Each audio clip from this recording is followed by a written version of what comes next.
today I wanted to break down a little bit of Surya Namaskar A. So that'll get a forward fold, it'll get downward facing dog, it'll get Chaturanga, just so that if you are practicing at home or you are just starting yoga, and you feel comfortable doing it in your own space where you might not have felt comfortable going into a public class. This will just give you a few of those basics so that you feel more comfortable and confident coming into some of the other more flowy practices that are on my yoga playlist. So that's what we're going to do. In Surya Namaskar, the forward fold isn't held for a long period of time, so I'm going to break down Uttanasana, which is the true forward fold posture versus it being part of Surya Namaskar. The concept is the same, but in Surya Namaskar it's part of the flow, so we won't be using a block if you're doing it as part of a yoga flow or vinyasa or a Surya Namaskar. It goes by a variety of different names. So if you do have a block, have a block. If you need a block, find some books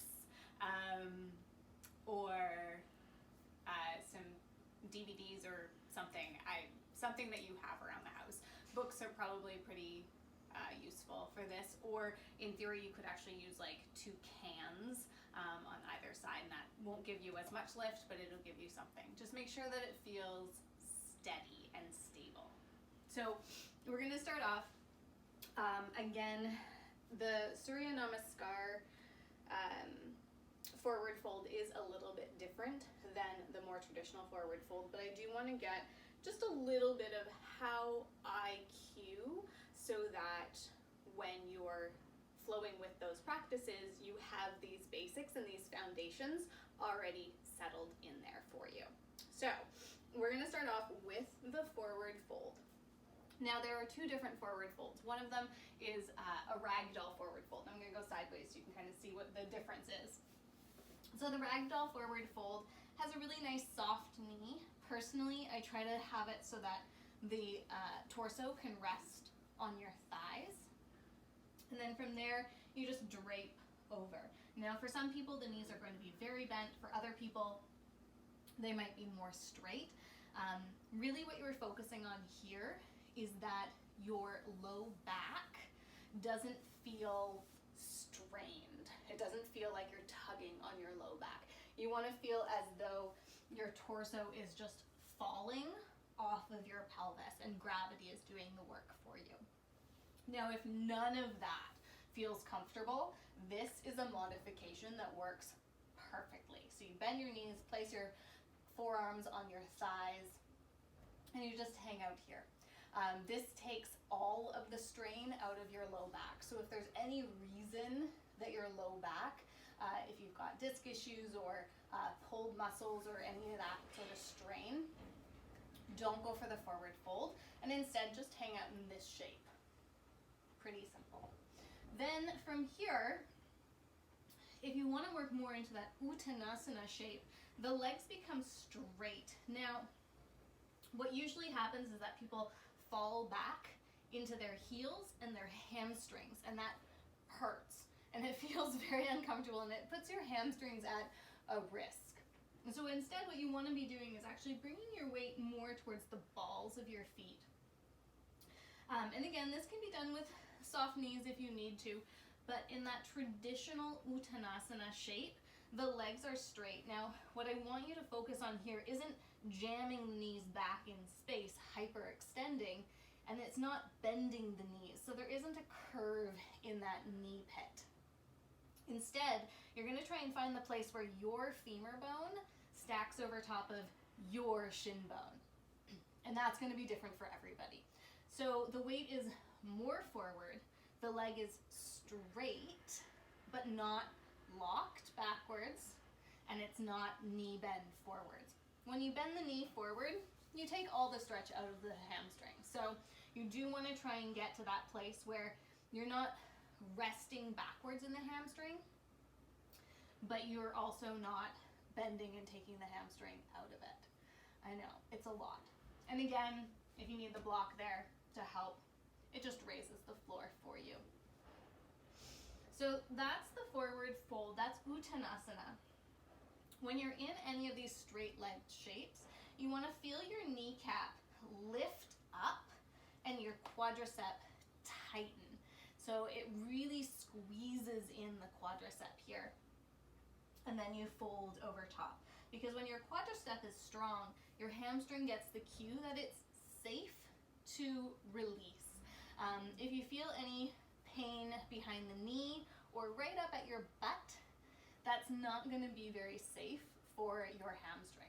So that's where the squeezing of the quadricep comes into play, so that the hamstring is safe to release right around the muscle belly, the nice juicy part of the hamstring. Now from here, because I happen to be in this shape, we're going to take a look at that halfway lift that happens. So the halfway lift, what I find has a tendency to happen for a lot of people is it's kind of like this limp noodle situation. And I really want to focus on the strength of the abdominal wall and your back in that halfway lift. So for me, my hamstrings are open and I have the ability to place my hands on the floor. In halfway lifts, sometimes you're going to have, in that vinyasa, sometimes you're going to have the space and the time to take a block and lift halfway, but most of the time you're not. And so that's where a lot of teachers say use your shins, and that is true. So take your hands onto your shins and lift up halfway. So you're pulling your weight forwards, and this is an active shape. So instead of it being this forward fold, halfway lift situation where you're like collapsing into it, you want to really exaggerate and open your collarbones, pull your weight forwards, tighten up your core and waist, and use the strength in this shape. So your hands might be above your shins. They might be below your shins. They might be on the floor. It doesn't matter.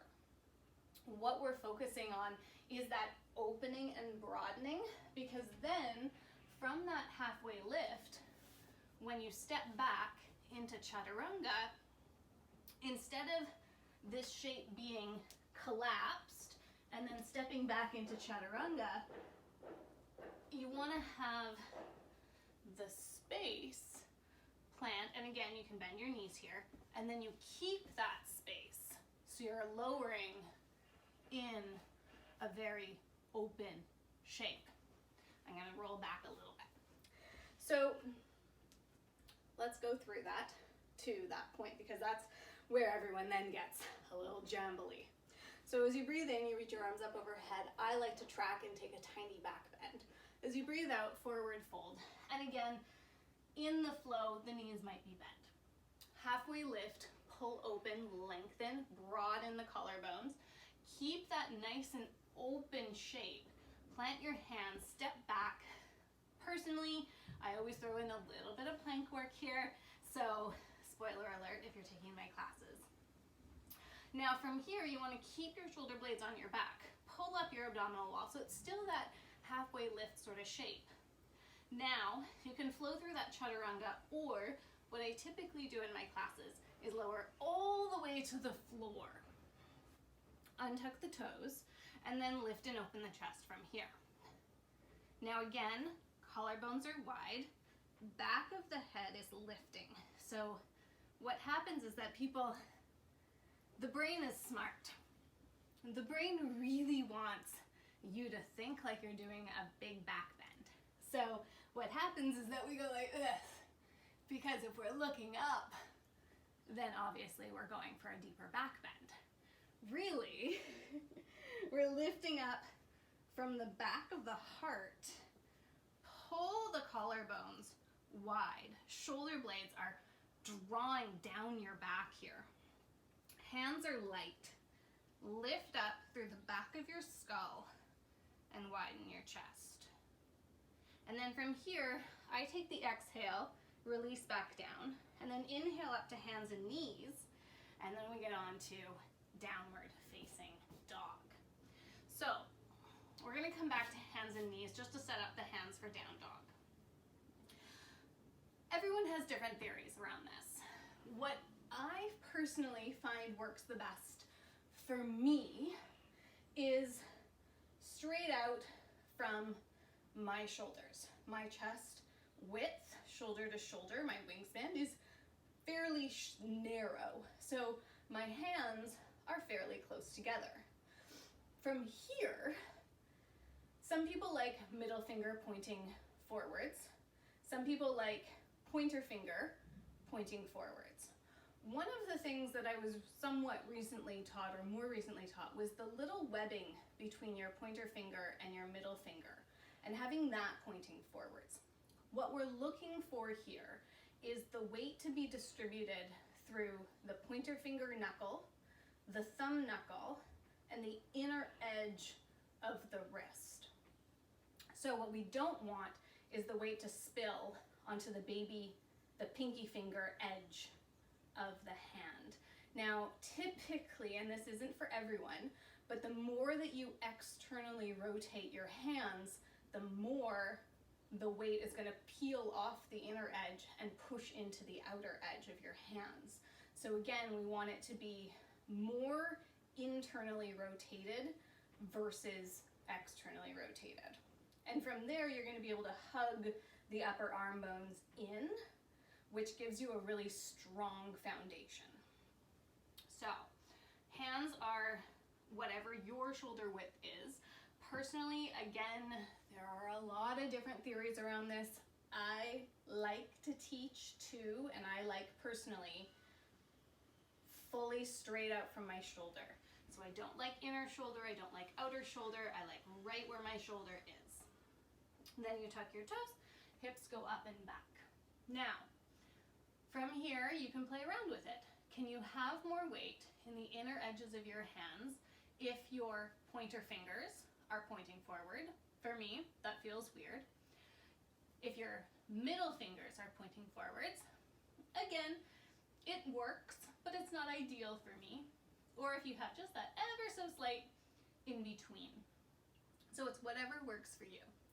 Now, what I have a tendency to see a lot of times, especially in newer students, is the downward facing dog looks kind of like a plank down dog situation, something. So what we're doing here is you want to try and get your torso to your thighs. Now immediately you'll notice I just bent my knees.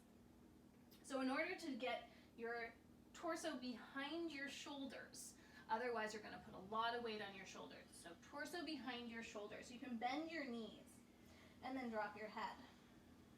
We're also looking for here a nice line down your back. So if your sitting bones are dropping underneath you because your hamstrings are really tight, you're going to have a rounding through your lumbar spine, and that might not feel very comfortable, and it definitely won't work for long periods of time. So you want to find the distance that works for you. Knees can be bent, heels can be lifted, and you're pushing the mat forwards as you send your chest towards your thighs. And then if it works, if your hamstrings are open in the space where your heels drop towards the floor, then go for it, because it helps to pull more of the weight into your legs. So the shoulders are not as strong as your hips. Your arms are not as strong as your legs. So if all of your weight is more forwards, you're gonna fatigue more quickly, which is why we want to get the weight backwards. You really want to pull the weight into your legs, which is where, if you need to, bend your knees. It's fine. It's no better, no worse, nothing's going on, no one's judging you. To get the weight into the legs is the most important piece here. So again, downward facing dog, hands shoulder width, feet about hips width-ish, and then play around with the length. A lot of people do go a little too short. Some people go a little too long. So play around with it, whatever feels best for you. And then again, your chest is pushing behind your shoulders. And if if you do, your heels can descend. And then you hug your upper arm bones and drop in, releasing the tension from the upper body. So that is the basis of Surya Namaskar A.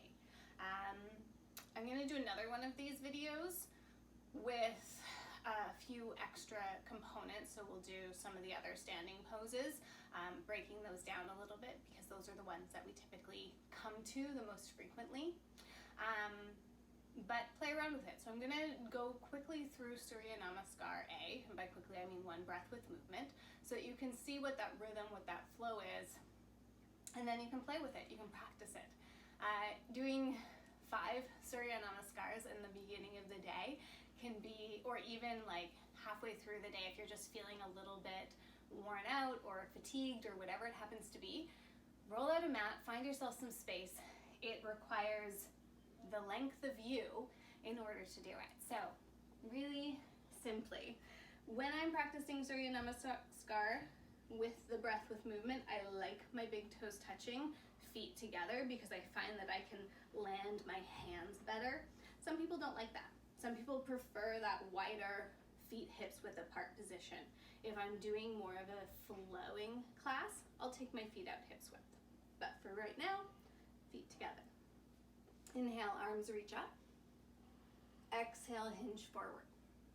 Halfway lift, breathe in, hands to your shins or to your block or to the floor. Exhale, plant your hands, step back. We are going to pause. Typically you wouldn't. Inhale. Exhale, lower. Untuck your toes. Inhale, lift and open your chest. Exhale, back down. Inhale, up, hands and knees or to high plank. And then exhale to downward facing dog. Anywhere from 3 to 5 breaths in downward facing dog. Every single time you come into this shape, it's new, it's different. Notice your hands, notice your arms, relax your shoulders, strengthen your legs, lengthen your spine. Use this shape as an ability to find your breath again. As you breathe in, look forward between your hands. As you breathe out, soften your knees, and then step forward to the top of your mat. On your inhale, open your chest, and on your exhale, fold down. Flat back, inhale, stand up, reach up, and exhale, release back down. So that is the simple Surya Namaskar A. Yes, you noticed that I did not go through upward facing dog. We'll do that another time. For right now, being able to lower all the way down, keep the front body open, really broaden and widen the chest. Focus on the extension of the spine, and then when you move into upward facing dog, it'll be those exact same shapes. It just has your thighs lifted. So that's everything for today.